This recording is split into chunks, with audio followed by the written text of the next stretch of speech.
I was a tired truck driver, pushing through a brutal storm to make an impossible deadline. I stopped to help a family stranded on the side of the road, towing a car for free, an act that got me written up and docked pay by my boss. 2 weeks later, I was called into the head office, certain I was about to be fired, but when I walked in, the same man I had rescued from the storm was sitting there, and he had just bought the entire company. Before we hit the road, I'd love to know what city are you watching from today, and be sure to subscribe for our silent story. Okay, let's head out into that storm.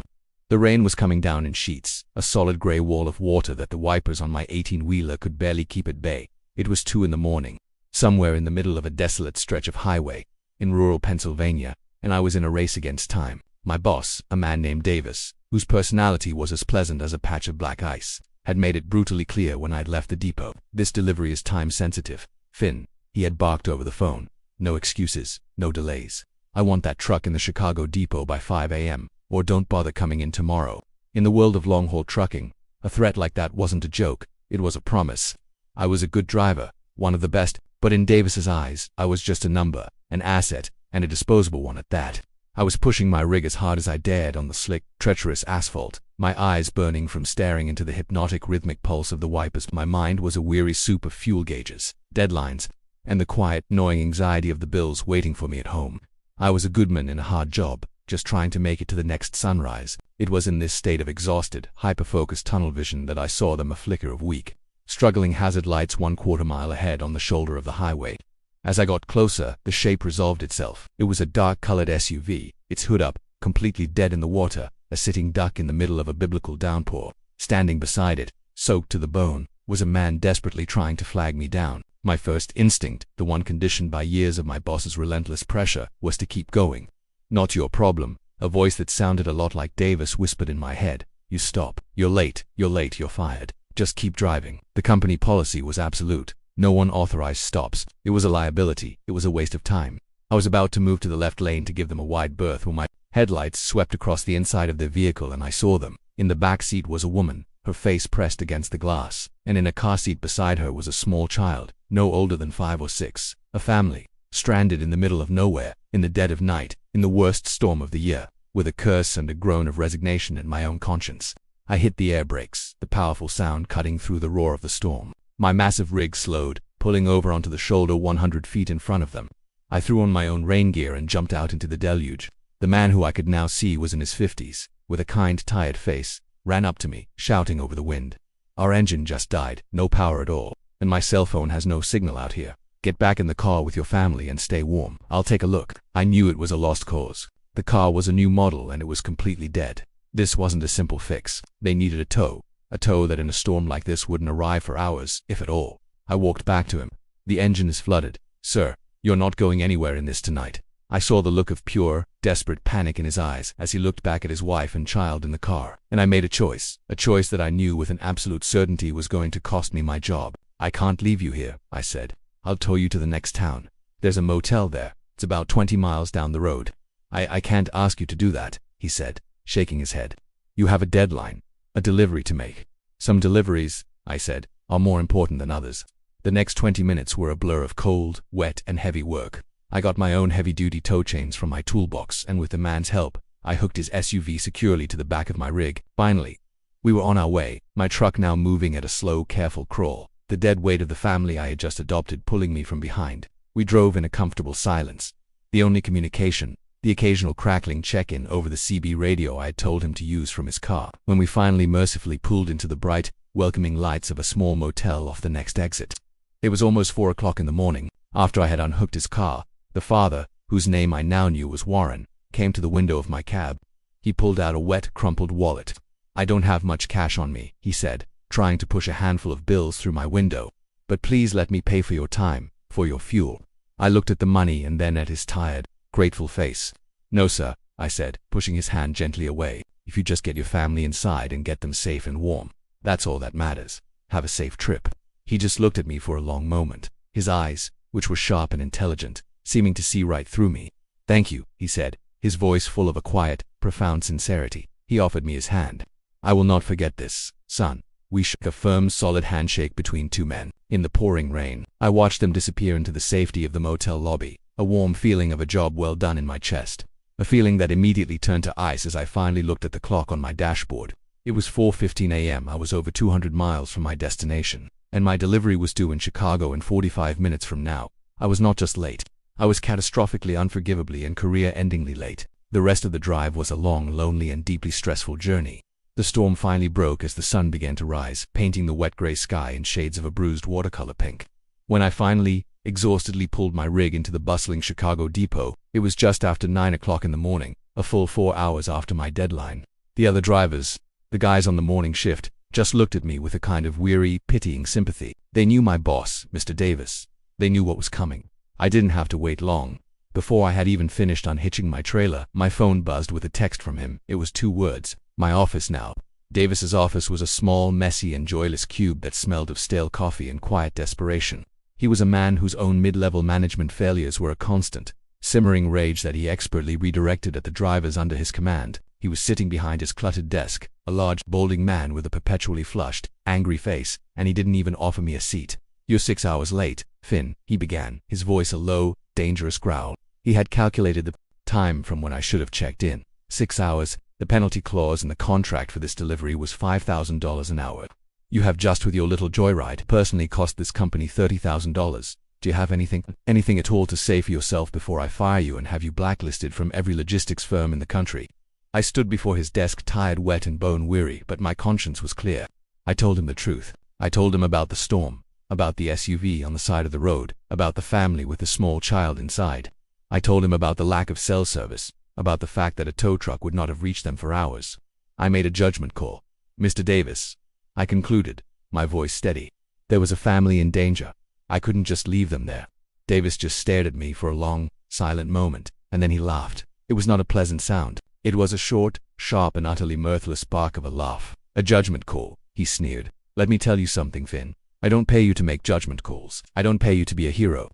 I don't pay you to run a charity tow service for every sad sack who runs their car into a ditch." He leaned forward, his face now a mask of pure, ugly rage. "I pay you to get a 30-ton rig full of high-value electronics from point A to point B on time and without excuses. That is the beginning and that is the end of your job description." He was right. Of course, from a purely corporate logistical standpoint, I had failed. But from a human standpoint, I knew with an absolute and unshakable certainty that I had done the right thing. And that was a truth that his anger could not touch. I just stood there in a quiet, dignified silence, and I let him rage. I accepted my fate, but he didn't fire me. He did something worse, something more humiliating.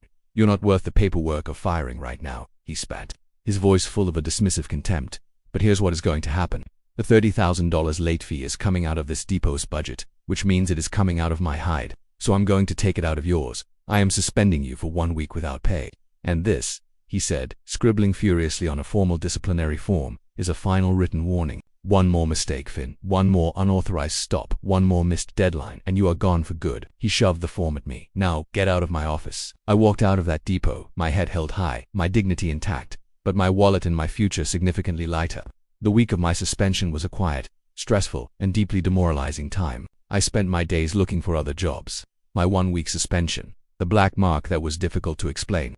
I began to think that Davis had won, that my one small act of kindness had, in the end, cost me everything. It was on the Friday of that long, lonely week that the email arrived. It was from the corporate head office, from a name I didn't recognize, the executive assistant to the company's CEO. The email was brief, formal, and terrifying. It was a summons. I and my regional manager, Mr. Davis, were to report to the CEO's office in New York City on Monday morning for a formal review of the incident.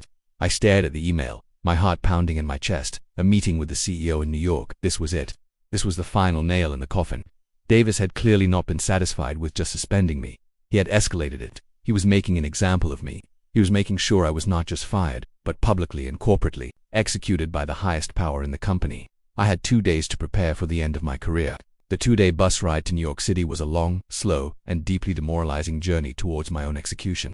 I spent the time staring out the window at the blur of the American landscape, the country I had spent my life crisscrossing in the lonely solitude of my truck's cab. I thought about my career, about the thousands of on-time deliveries, the years of hard, honest work, and I thought about how all of it was about to be erased because of a single simple act of human decency. I wasn't angry. I was just tired. I had played the game and I had lost. I had accepted my fate. I arrived at the corporate headquarters of Freightline Logistics an hour early. It was a place I had only ever seen in company newsletters. a gleaming 50-story tower of glass and steel on Park Avenue. It was a different universe from the gritty, diesel-fumed world of the depots and the highways I knew. I felt like a stranger in a foreign land. I found my boss, Mr. Davis, waiting for me in the opulent marble-floored lobby of the executive suite on the top floor. He was wearing his best ill-fitting suit, and he looked nervous, but also smug, like a small, petty tyrant who was about to be rewarded by the king. "Well, Finn," he said, a look of false sympathy on his face. "Looks like your little hero act finally caught up to you. It's a real shame." He leaned in, his voice a conspiratorial whisper, just a piece of friendly advice. "When we go in there, you keep your mouth shut. You say nothing. Let me do all the talking. I'll tell the CEO you're a good driver who just made a bad judgment call. Maybe, if we're lucky, I can convince them to just let you go with a severance package instead of blacklisting you from the industry." He was pretending to be on my side, a final, pathetic little power play. I just nodded, too tired to even argue. A moment later, a polite, professional executive assistant opened the grand, double doors to the CEO's office. "Mr. Davis, Mr. Riley, they're ready for you now." We walked in. The office was vast, a cavern of quiet, intimidating power, with a view of Central Park that was probably worth more than my entire lifetime of earnings. The CEO, a formidable silver-haired man in his late 60s, sat behind a desk the size of a small car, and in a large, comfortable-looking leather armchair to the side of the desk sat another man. My heart stopped. The world seemed to tilt and spin. It was the man from the storm. It was not the wet, cold, and desperate-looking man I had pulled from the side of the highway.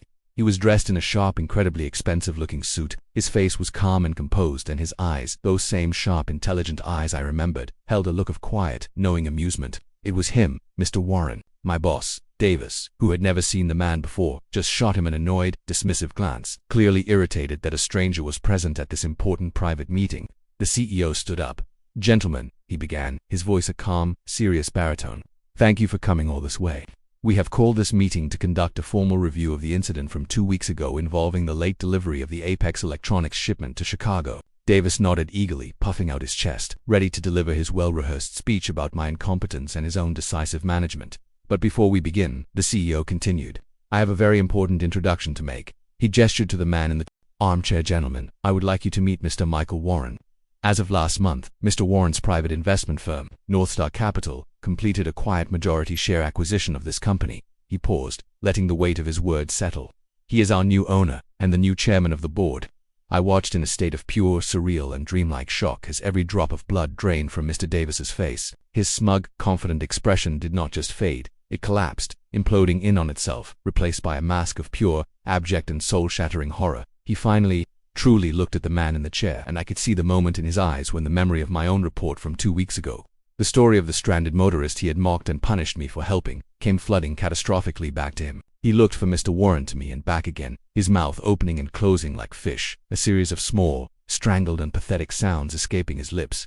The new owner of the company, the chairman of the board, my passenger from that rainy night, then spoke for the very first time. His voice was the same calm, grateful and deeply sincere tone I remembered from the storm. He looked past the CEO. He looked past the terrified, pale and trembling ruin of my boss, Mr. Davis, and his eyes, full of a quiet, knowing amusement, landed directly on me. "Finn," he said, a small, almost imperceptible smile on his face, "I believe you and I have met. We have some business to discuss." He then paused and his smile vanished, his expression becoming one of cold, hard and absolute authority as he turned his gaze upon Mr. Davis. "But first," he said, his voice like ice, "I believe you owe my friend here an apology." I stood in the vast, silent office of the CEO, my heart hammering against my ribs, a strange electric current of disbelief and a dawning impossible hope coursing through my veins.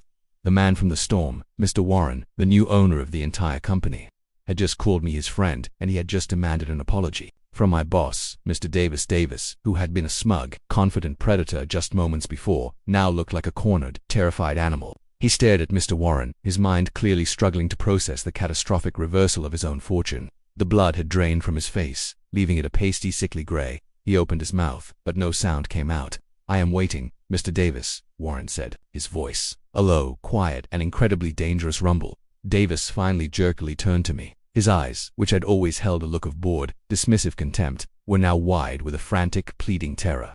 "Finn," he stammered, his voice a pathetic, strangled squeak. I apologize. It was a misunderstanding, a matter of company policy. I had no idea, sir, of the circumstances." I'm so very sorry if I was harsh. It was the weak, insincere, and utterly worthless apology of a man who was not sorry for what he had done, but terrified of the consequences. Mr. Warren did not seem impressed. He just looked at Davis with a look of profound and deeply disappointed disgust. Harsh, Mr. Davis, he repeated, his voice like ice. No, you were not harsh. You were a petty tyrant, a small man in a small office, drunk on a tiny amount of power, who chose to punish a good man for an act of profound and selfless compassion. He stood up from his chair and walked slowly, deliberately to the grand window that overlooked the city. I have spent the last 2 weeks since my encounter with Mr. Riley, he said, using my last name for the first time. A small but significant gesture of respect, doing a very deep and very thorough dive into the culture of this company I have just acquired. He turned back to face us. I have read the anonymous employee reviews for your Chicago depot, Mr. Davis. I have seen the abysmal turnover rates. I have seen the formal complaints that have been filed against you and then quietly buried.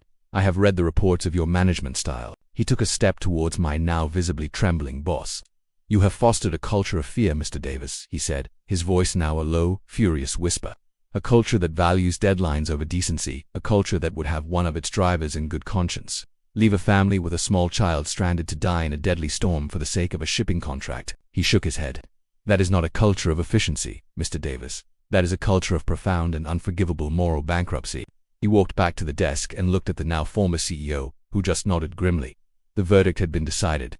That is not how my company will be run, Mr. Warren said, his voice now a final, clear command. And you, sir, he looked directly at Davis, will not be a part of it. As of this moment, your employment with Freightline Logistics is terminated, effective immediately. You may return to Chicago to clear out your desk. Security, he said with a nod to the door, will escort you from the building. Davis just collapsed into a chair, a broken, defeated man, his face in his hands, as 2 large, impassive security guards entered the room. And then, with the wreckage of my old boss's career still littering the expensive carpet, Mr. Warren turned his full and now much warmer attention to me. Finn, he said, a small, wry smile on his face. I seem to have a problem. I now have a major regional depot in Chicago, one of our most important hubs, without a manager. I just stared at him, my mind unable to process the speed at which my world was changing. I need someone to run it, he continued, his eyes now full of a serious, challenging light. I need someone who understands that our most important assets are not our trucks or our contracts or our delivery schedules. I need someone who understands that our most important asset is the good, decent and hard-working people who drive for us. I need someone who knows when to follow the company policy and when it is right and just and necessary to break it. He stood over and stood directly in front of me. I need someone with character, son, someone like you. The job of regional operations manager for the Chicago depot is yours if you want it. I was speechless. I was in a state of pure vertiginous shock. A regional manager. Me, a man who just an hour ago had been absolutely certain he was about to be fired and blacklisted from the only industry he had ever known. Sir, Mr. Warren, I stammered, my voice a weak, disbelieving thing. I'm just a driver. I don't know the first thing about management. I don't have a college degree. He held up a hand, silencing me. A real, genuine and deeply kind smile spread across his face. You know how to treat people with respect, Finn. You know how to make a tough call under pressure. You know how to put a human life ahead of a profit margin. That, he said, is the only part of management that cannot be taught. Everything else. He clapped me firmly on the shoulder. I will teach you myself. Your training starts on Monday. I stood there in the billionaire's office, my head spinning. My entire life rewritten in the space of 10 unbelievable minutes. An hour ago I was a dead man walking, a broke and soon-to-be unemployed truck driver. Now I was a regional operations manager with the most powerful and most decent man in the entire industry as my personal mentor.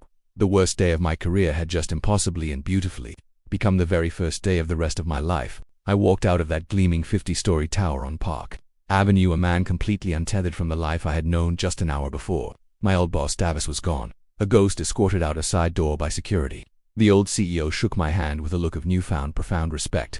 And my new boss, the new chairman of the board, the man from the storm, Mr. Warren, just clapped me on the shoulder one last time. See you in Chicago on Monday, Finn. We have a company to rebuild.